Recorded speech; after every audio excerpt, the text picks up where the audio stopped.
বাংলার এক শান্ত সবুজ গ্রামের নাম ছিল শান্তিপুর। গ্রামের মাঝখান দিয়ে বয়ে গেছে মাটির একটি সরু রাস্তা। রাস্তার দুপাশে তালগাছ, নারিকেল গাছ আর শিউলি ফুলের গন্ধে ভরে থাকত সকালবেলা। গ্রামের এক কোণে ছোট্ট একটি সাদা ঘর, লাল টালির ছাদ, সামনে সবুজ ঘাস আর পাশে একটি বড় আম গাছ। সেই ঘরেই থাকত ছোট্ট ছেলে রাহিম। রাহিম ছিল অন্য সবার থেকে একটু আলাদা। সে স্বপ্ন দেখতে ভালোবাসত।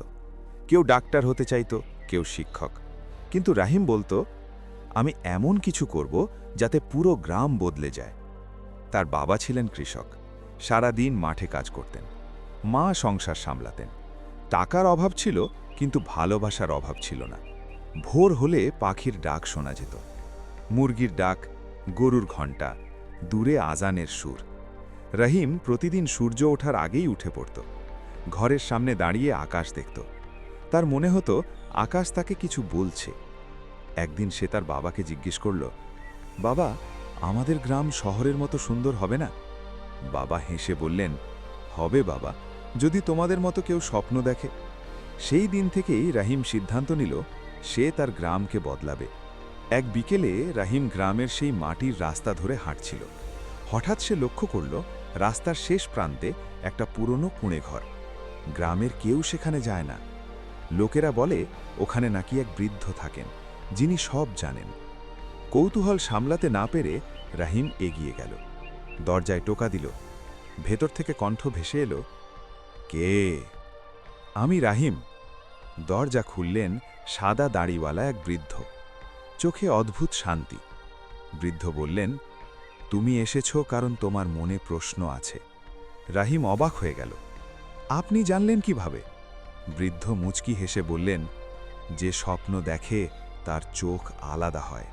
বৃদ্ধ তাকে বসালেন, এক গ্লাস পানি দিলেন, তারপর বললেন, গ্রাম বদলাতে চাইলে 3টি জিনিস দরকার।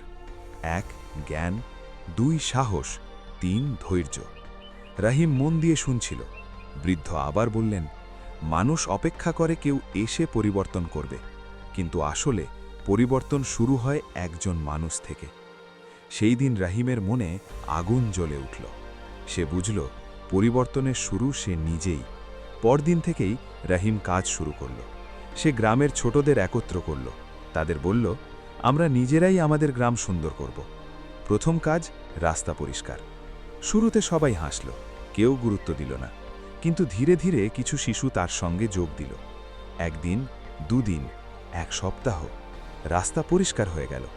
গ্রামের মানুষ অবাক, ছোট ছেলেরা যা পারে বড়রা তা পারে না কেন? গ্রামের মানুষও যোগ দিল। শান্তিপুর বদলাতে শুরু করল। এক সন্ধ্যায় রাহিম আবার সেই বৃদ্ধের কাছে গেল। বৃদ্ধ বললেন, দেখেছ, পরিবর্তন শুরু হয়ে গেছে। রাহিম হাসল। রাস্তা পরিষ্কার, শিশুদের হাসি, মানুষের মধ্যে নতুন উদ্যম, সব মিলিয়ে যেন নতুন এক গ্রাম জন্ম নিচ্ছিল। কিন্তু সুখের দিন সবসময় একই রকম থাকে না। এক সন্ধ্যায় আকাশ হঠাৎ কালো হয়ে গেল। দূরে বজ্রপাত, গাছের পাতা কাঁপছে, হাওয়া যেন অদ্ভুত কিছু বার্তা নিয়ে আসছে। রাহিম আকাশের দিকে তাকিয়ে বুঝতে পারল কিছু একটা ঘটতে চলেছে, ঝড়ের আগমন। পরদিন সকাল থেকেই বৃষ্টি শুরু হলো। প্রথমে হালকা, তারপর ভারী, তারপর ঝড়। টানা 3 দিন বৃষ্টি থামল না। গ্রামের পাশের খাল উপচে উঠল। মাটির রাস্তা পানিতে ডুবে গেল। ধানক্ষেত তলিয়ে যেতে লাগল। মানুষ আতঙ্কিত। কেউ বলছে, এমন বৃষ্টি বহু বছর দেখিনি। রাহিমের বাবাও চিন্তায় পড়ে গেলেন। ফসল নষ্ট হয়ে গেলে আমরা চলব কিভাবে? রাহিম প্রথমবার বুঝল প্রকৃতির সঙ্গে লড়াই কত কঠিন। পানির ভয়। চতুর্থ দিনের রাতে খবর এলো গ্রামের নিচু অংশে পানি ঢুকে গেছে। কিছু পরিবার ঘর ছেড়ে উঁচু জায়গায় আশ্রয় নিচ্ছে। শিশুরা কাঁদছে, বৃদ্ধরা অসহায়। গ্রামের মানুষ অপেক্ষা করছে কেউ এসে সাহায্য করবে, কিন্তু কেউ এলো না। ঠিক তখনই রাহিমের মনে পড়ল বৃদ্ধের কথা, পরিবর্তনের জন্য অপেক্ষা করো না, নিজেই শুরু করো। রাহিমের সিদ্ধান্ত। রাহিম বন্ধুদের ডাকল, আমরা বসে থাকলে চলবে না, মানুষকে সাহায্য করতে হবে। তার বন্ধুরা প্রথমে ভয় পেল, আমরা তো ছোট। রাহিম বলল, ছোট মানুষ বড় কাজ করতে পারে। তারা দ্রুত পরিকল্পনা করল। স্কুল ঘরকে আশ্রয়কেন্দ্র বানানো, শুকনো খাবার সংগ্রহ, বৃদ্ধ ও শিশুদের নিরাপদ স্থানে আনা। রাহিম নিজেই ঘরে ঘরে গিয়ে সবাইকে ডাকতে লাগল। গ্রামের বড়রাও এবার তার পাশে দাঁড়াল। সাহসের পরীক্ষা। বৃষ্টি তখনও চলছে। এক পরিবার পানিতে আটকা পড়েছে, খবর এলো।